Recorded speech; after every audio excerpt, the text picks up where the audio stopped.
विशिष्ट महर्षि और प्रभु रामचंद्र जी का ज्ञानमयी संवाद सुनते हैं द आर्ट ऑफ लिविंग के फैकल्टी स्वामी वैशंपायन जी की वाणी से।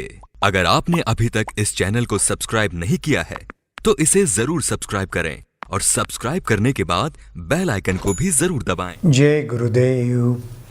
योग वशिष्ठ के अगले एपिसोड में आप सबका बहुत बहुत स्वागत है। पिछले एपिसोड में जो चर्चा चल रही थी वो सूर्य नाड़ी चंद्र नाड़ी, उसी को आगे बढ़ाते हैं। वशिष्ठ जी ने कहा, हे राम, अब मैं तुम्हें बताऊंगा कि योगी अपनी काया को कैसे अणु के रूप में तथा विराट रूप में भी प्रस्तुत करते हैं।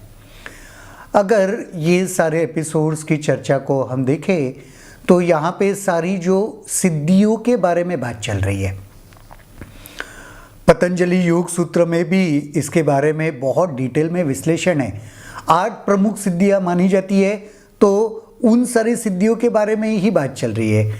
अणिमा, महिमा, लघिमा, गरिमा, ईशित्व, वशित्व, प्राकाम्य, ये सारी जो सिद्धियों के नाम हैं उसके बारे में यहाँ पे डिटेल में महर्षि वशिष्ठ जी प्रभु रामचंद्र जी को बता रहे कि ये सारी सिद्धियां कैसे होती है। हे राम, अब मैं तुम्हें बताऊंगा योगी अपनी काया को कैसे अणु के रूप में और विराट रूप में प्रकट करते हैं। अग्नि का एक स्फुल्लिंग रथ कमल के ऊपर प्रज्वलित रहता है। हृदय स्थान के ऊपर अग्नि का एक क्या कहते हैं कण, एक चिंगारी हमेशा वहां पे रहती है। यह अग्नि तेजी से बढ़ाई जा सकती है, परंतु ये वस्तुतः चेतना की प्रकृति है। इस अग्नि को तेजी से फास्ट स्पीड के साथ बढ़ाया जा सकता है, ये चेतना की अपनी प्रकृति ही है। यह ज्ञान के प्रकाश के रूप में उत्पन्न होती है।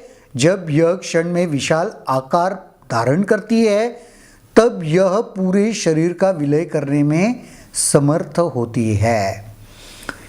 यह ज्ञान के प्रकाश में उत्पन्न होती है और ये जब विशाल आकार धारण कर लेती है खुद का, तब अपने शरीर को, अपनी काया को उसमें विलय करने की काबिलियत रखती है।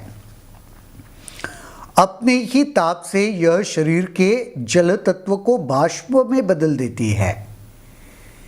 अपने ही ताप से, उसमें जो ऊर्जा है उसके वजह से शरीर के भीतर जो जल तत्व है उसको भाप बना देती है, बाष्प बना देती है।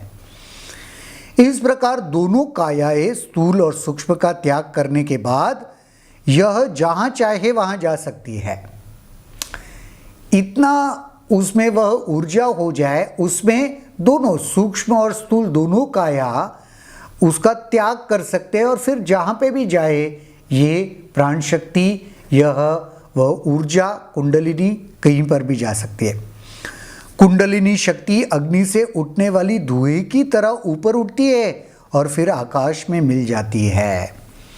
अग्नि से जैसे धुआं ऊपर की ओर उठता है, उसी प्रकार कुंडलिनी शक्ति ऊपर की ओर प्रवाहित होती है और आकाश में मिल जाती है। मन, बुद्धि और अहंकार को कसकर थामे हुए यह कुंडलिनी धूलिकण के समान तेजोदीप्त होती है। यह कुंडलिनी में मन, बुद्धि और अहंकार का भी एक कण, एक सूक्ष्म अणु, और उसको उसने कसकर पकड़ के रखा होता है और फिर वह अपने आप को तेज में परावर्तित कर देती है। अब यह स्फुल्लिंग का कण किसी भी वस्तु में प्रविष्ट होने में समर्थ होता है। अब ये जो चिंगारी है, ये जो तेज का कण है, अब ये किसी भी वस्तु के अंदर जा सकता है, किसी भी वस्तु में अपने आप को समाविष्ट कर सकता है। तब यह कुंडलिनी उस जल तत्व और भूतत्व को निःसृत करती है जिन्हें उसने पहले अपने अंदर समाविष्ट किया था, और तब शरीर अपना मूल आकार प्राप्त कर लेता है। फिर वो अपने भीतर जल तत्व को और पृथ्वी तत्व को भी वापस लेती है और फिर अपने मूल आकार को प्राप्त कर लेती है। अब जीव में अणु के समान सूक्ष्म और पर्वत के समान विशाल रूप धारण करने की योग्यता होती है। अब वो वापस अपने रूप में आ गया, लेकिन अभी वो काबिलियत उसमें आ गई। जब भी चाहे वो अणु के जैसे सूक्ष्म हो सकता है, जब भी चाहे पर्वत के जैसे विशाल हो सकता है। मैंने तुम्हें योग की पद्धति बताई, अब तुम्हें ज्ञान मार्ग के संबंध में बताता हूं। योग से ये कैसे होता है हासिल, वो तो मैंने बताया। अब ज्ञान मार्ग से ये कैसे होता है वो बता रहे हैं। चेतना एक ही है, वह शुद्ध है, अविभाज्य है, सूक्ष्म से सूक्ष्मतम है, शांत है, परंतु यह न तो संसार है न उसका क्रियाकलाप है। चेतना के बारे में बता रहे, शुद्ध है, अविभाज्य है, उसको कोई खंडित नहीं कर सकता, विभाजित नहीं कर सकता, सूक्ष्म से भी सूक्ष्म है चेतना, और शांत है, और न ये तो संसार है न उसका क्रियाकलाप। ये संसार नहीं है, उल्टा संसार इससे बना हुआ है। यह अपने अस्तित्व के प्रति जागरूक है, परिणामतः जीव भाव उत्पन्न होता है। जब अपने अस्तित्व के प्रति एक सजगता उसमें आ जाती है तभी जीव भाव होता है, वरना वह एक ब्रह्मन है, वह एक सामूहिक चेतना है। यह जीव भाव अवास्तविक शरीर को वास्तविक मान बैठता है, परंतु जब जीव आत्मज्ञान के प्रकाश में इसे देखता है तो भ्रम दूर हो जाता है और शरीर भी पूर्ण तरह से शांत होता है। जीव में जब आत्मज्ञान का प्रकाश होता है तो सारे भ्रम टूट जाते हैं, गिर जाते हैं। अपने आप को शरीर भाव नहीं मानता, फिर उसको समझ में आता है, अरे मैं तो वही एक सामूहिक चेतना हूं, ब्रह्मन हूं। तब जीव शरीर को नहीं देखता। आत्मा को शरीर समझने का भ्रम सबसे बड़ा भ्रम है, जिसे सूर्य का प्रकाश भी नहीं दूर कर सकता। जीव फिर शरीर को नहीं देखता, वह आत्मा को देखता है, और आत्मा को शरीर समझने का भ्रम इस दुनिया का सबसे बड़ा भ्रम है। आत्मा शरीर नहीं है, वो शरीर स्थूल हमारे कॉन्सेप्ट के वजह से, धारणाओं के वजह से उसको हम सत्य मान रहे, आत्मा को शरीर समझ रहे, खुद को शरीर समझ रहे। इसके भ्रम को निकालने के लिए 100 सूर्य भी कम है, सूर्य का प्रकाश। जब शरीर को वास्तविक स्वीकार किया जाता है तो शरीर वास्तविक बन जाता है, परंतु ज्ञान द्वारा देखा जाता है तो अवास्तविक है, तो वह आकाश में मिल जाता है। जब वास्तविकता की तरह शरीर को देखते हो तो क्या होगा, हमने पिछले एपिसोड्स में देखा है, चेतना जिस चीज को वास्तविक समझने लगती है वही वास्तविक होते जाता है, मूर्त रूप ले लेता है। जब यह समझ में आ गया, ज्ञान हो गया, तो शरीर का अस्तित्व नहीं रहा, वो तो आकाश में मिल गया। शरीर के संबंधी जैसी भी धारणा रखी जाएगी वैसे बन जाएगा। शरीर तुम्हारे धारणा के अनुसार बनता है, वास्तविक होता है। तुम्हारी धारणा जैसे बनेगी वैसे शरीर बनेगा।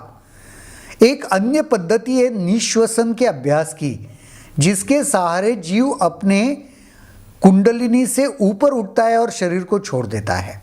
निश्वसन का अभ्यास, ये कुछ और बता रहे, जिसमें वह कुंडलिनी के भी ऊपर, शरीर के ऊपर उठ जाता है, जिसके सहारे जीव अपने कुंडलिनी से ऊपर उठ जाता है। जीव कुंडलिनी से ऊपर उठ जाता है और शरीर को छोड़ देता है।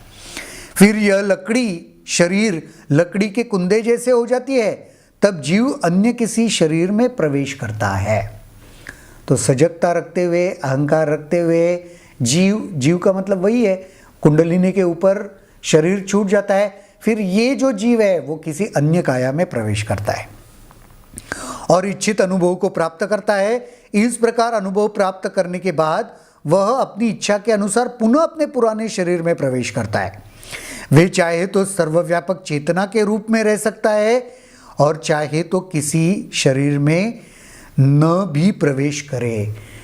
ये स्थिति आने के बाद उसको फ्रीडम है, चाहे तो वो अपने पुराने शरीर में लौट सकता है, वरना बगैर किसी काया के ऐसे ही अपने अस्तित्व को बरकरार रख सकता है। बहुत ही इंटरेस्टिंग चर्चा यहाँ पे चल रही है।